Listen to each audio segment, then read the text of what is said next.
ரூபம் தொலைக்காட்சி நண்பர்களுக்கு வணக்கம். நான் உங்கள் சின்னா. வெல்கம் டு தி ஷோ அறிந்ததும் அறியாததும்.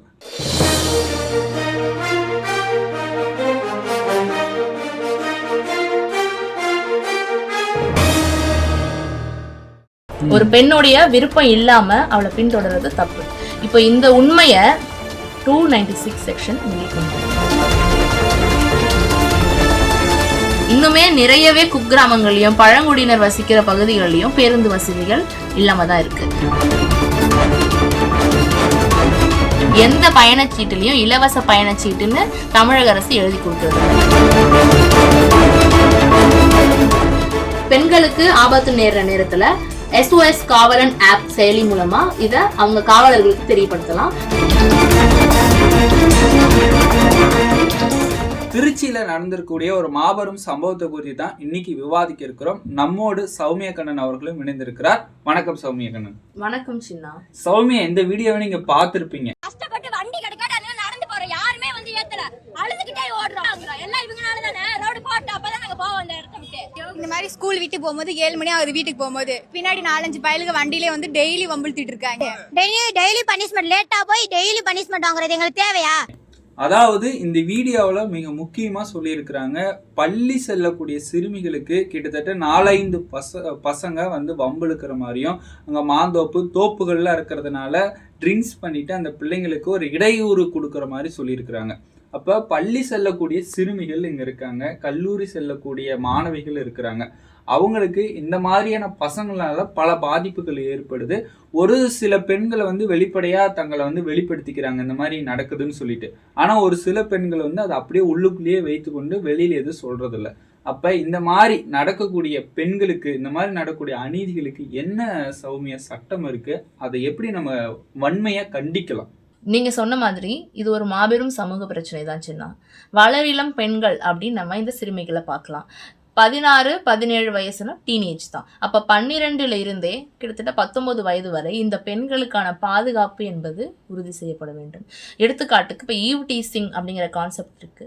இப்ப ஐபிசி என்ன சொல்லுதுன்னா, செக்ஷன் 509, செக்ஷன் 294 அண்ட் 354A இதன் மூலமா அவர்களை அட்டாக் பண்ற மாதிரியான கெஸ்டர்ஸ், ஒரு சைகை, ஒரு சத்தம், சின்ன ஒரு சத்தம் ஏற்படுத்தினாலோ ஒரு வார்த்தை கூறினாலோ அது அவங்கள காயப்படுத்துச்சுன்னா அது ஈவ் டீசிங்ல கணக்கெடுத்துக்கப்படும். இப்ப ஐபிசி இல்லைன்னா BNS.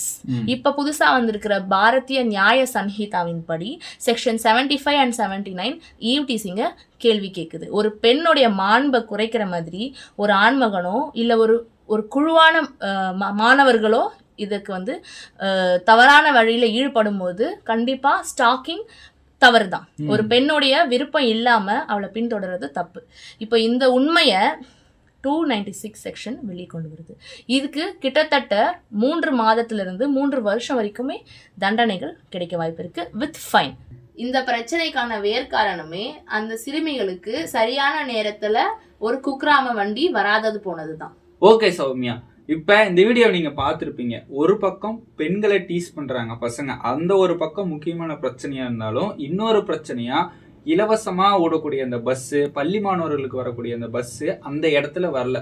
குறிப்பா அதுல குறிப்பிட்டிருக்காங்க திருச்சியில மடையாமட்டி அப்படிங்கிற ஒரு குக் கிராமம். அப்ப இதே மாதிரி பல பகுதிகளில் குக் கிராமங்கள்ல பேருந்து வசதி இல்லாம இருக்கிறாங்க. அப்ப தமிழ்நாடு அரசு தொடர்ந்து சொல்லி கொண்டிருக்கிறார்கள் அல்லவா, போக்குவரத்து வந்து எல்லா வழித்தடங்களையும் சிறப்பாக செயல்பட்டு கொண்டிருக்குது. ஆனால் இந்த வீடியோவை பார்க்கும்போது நமக்கே தோணுது அங்கே பேருந்து போலையோ, அதனால தான் பள்ளி மாணவர்கள் வந்து சிரமப்படுறாங்களோ அப்படிங்கிற மாதிரி தெரியுது. அப்போ அதை பற்றின கருத்துக்கள் என்ன, உங்களுடைய கருத்துக்கள்? நீங்கள் சொல்வது ஒரு வகையில் உண்மைதான் சின்னா. இன்னுமே நிறையவே குக்கிராமங்களையும் பழங்குடியினர் வசிக்கிற பகுதிகளிலையும் பேருந்து வசதிகள் இல்லாமல் தான் இருக்குது. ஆனால் நீங்கள் ரிப்போர்ட் படி இதை நீங்கள் உற்று நோக்கணும். ஸ்டேட் பிளானிங் கமிஷன் ரிலீஸ் பண்ண ZDBT ஸ்கீம் பற்றின ரிப்போர்ட்டை இப்ப பேச போறோம். அதாவது இந்த விடியல் பயணத்துல பயணம் செய்யறவங்கல கிட்டத்தட்ட 80%க்கும் மேல அதிகமான பெண்கள் 12,000க்கும் கீழே தான் சம்பளம் வாங்குறாங்க. அப்படி வாங்குற அந்த சம்பளத்துல கிட்டத்தட்ட ஒரு மாசத்துக்கு 14.4% அவங்க சேமிக்கிறாங்க. அது எவ்வளவு ரூபானா 888 ரூபாய். இந்த சேமிப்பு அவங்களுக்கு வேற விதத்துல உதவும், முதலீடா உதவும். ஒரு குழந்தைக்கான ஒரு கல்விக்கு உதவலாம், இல்ல வீட்டுக்கு தேவையான மளிகை பொருட்கள் வாங்குறதுக்கு உதவலாம். இப்படிப்பட்ட இந்த ஸ்கீம் கண்டிப்பா ஒரு ஃபெயிலியர் கிடையாது. இது ஒரு திராவிட மாடல். இன்னைக்குமே இன்னும் ஒரு எக்ஸ்ட்ரா 5 பஸ் பிங்க் பஸ் விட்டுருக்காங்க. இது எதற்காகனா பெண்களுடைய பாதுகாப்பை உறுதி செய்யறதுக்காக தான் இப்பேற்பட்ட இந்த சேவை போக்குவரத்து துறை செய்து கொண்டிருக்கிறது. அப்பொழுது இந்த வளரிளம் பருவத்தின பெண்களுக்கு ஏற்படும் பிரச்சனைகள் ஆண் சமுதாயத்தினரிடமிருந்தே வருகிறது. இப்போ பெண்களுக்கு மட்டும் இலவசமா, ஆண்களுக்கு கிடையாதா அப்படிங்கிறப்ப இந்த இலவசம்ங்கிற வார்த்தையே ஒரு கேள்விக்குறியாகுது. எந்த பயணச்சீட்டுலயும் இலவச பயணச்சீட்டுன்னு தமிழக அரசு எழுதி கொடுக்கறது இல்ல. விலையில்லா பயணச்சீட்டு, இது இலவசம் அல்ல, மகளிருக்கான உரிமை. குறிப்பாக வளரிளம் பருவ பெண்களுக்கு இது மிகவும் பயனுள்ளதாகவே அமையும். இன்னும் இன்றைக்கு தேதியில் கிட்டத்தட்ட 5 ஃப்ரீ பஸ் பிங்க் பஸ் விட்டுருக்குறாங்க. இது போன்றே பல ரூட்டுகளில் பல குக்கிராமங்களில் பிற்காலத்தில் விடுறதுக்கு வாய்ப்பு இருக்கு. கண்டிப்பாக அதை அவங்க பயன்படுத்திக்கலாம். அப்படியே அவங்களுக்கு சரியான டைமுக்கு எங்கே பஸ் வருது, என்ன மாதிரியான பஸ் வருதுன்னு தெரியலனா ஃப்ரீக்வன்சிஸ் இன்க்ரீஸ் பண்ணுறதுக்கு கண்டிப்பா அரசு கவனம் எடுக்கணும் அப்படிங்கிறது என்னுடைய கோரிக்கை. அதே போல இதை ட்ராக் பண்றதுக்கு சென்னை ஒன் ஆப் இருக்கு. அவங்க போன்ல எந்த பஸ் நம்பர் எங்க வருதுங்கிறத ட்ராக் பண்ணி அவங்க கரெக்டா ரீச் ஆக முடியும்.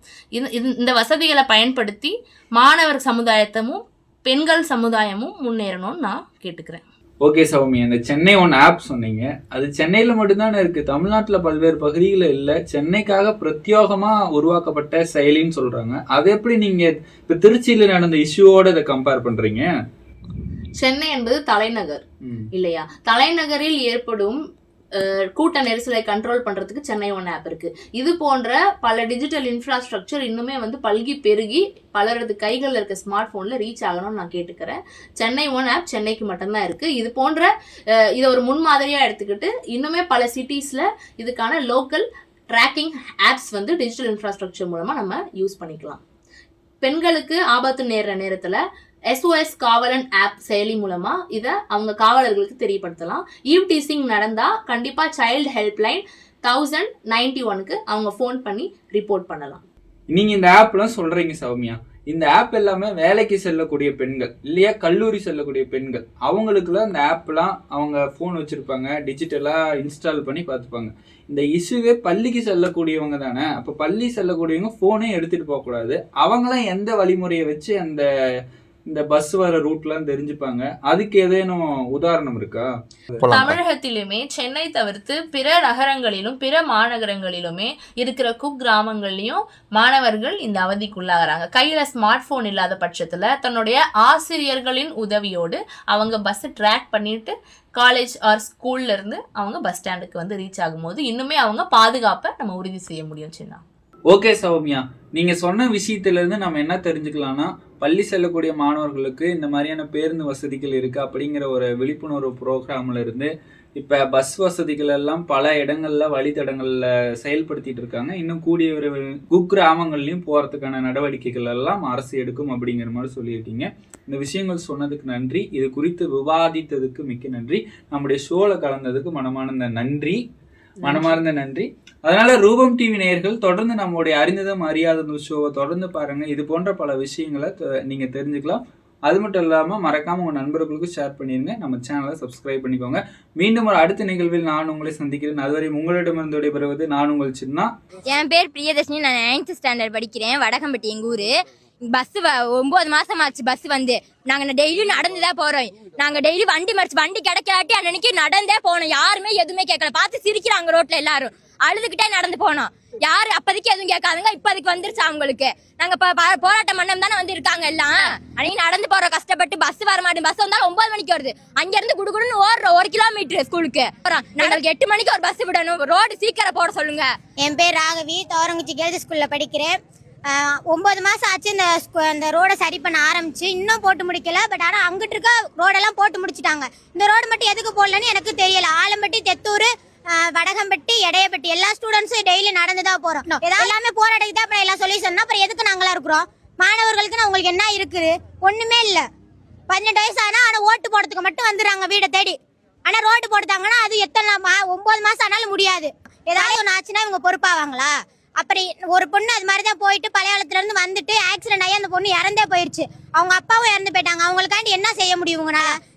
ஸ்கூல் படிக்கிற பிள்ளைங்களுக்கு 9 மணிக்கு பஸ் விடுவாங்களா? 9 மணிக்கு தான் இங்க ஸ்கூலே ஆரம்பிக்குது. 9 மணிக்கு பஸ் விட்டு நாங்க 9:30 போய் என்னத்தை சாதிக்க முடியும்? இப்ப வந்து போராட்டம் சொல்லி உட்காந்தோன்னு எல்லாம் வர்றாங்க. இத்தனை நாள் இதுலதான் நடந்து போறோம். எல்லாரும் என்னப்பா பாச்சுன்னு ஒருத்தவங்க வந்து கேட்கலையே.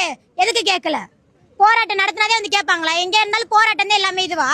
டெய்லி அவமானப்பட்டு அசிங்கப்பட்டு எங்க ஸ்கூல்ல போய் நிக்க வேண்டியது இருக்கு. 900 பிள்ளைங்க முன்னாடி ஒரு 50 பேர் மட்டும் அசிங்கப்பட்டுனா எப்படி இருக்கும்? நீங்க அங்கிட்டு மாந்தோப்பு தென்னந்தோப்பு இருக்கிறனால எல்லாம் சரக்கு வாங்கிட்டு வந்து அங்கிட்ட வச்சு அடிக்கிறாங்க, வம்புழுக்கிறாங்க. அதில் நடந்து வரும்போது நாங்கள் மட்டும்தான் நடந்து போகிறோம், பின்னாடி யாரும் துணைக்கும் வரதும் இல்லைங்க பின்னாடி வந்து.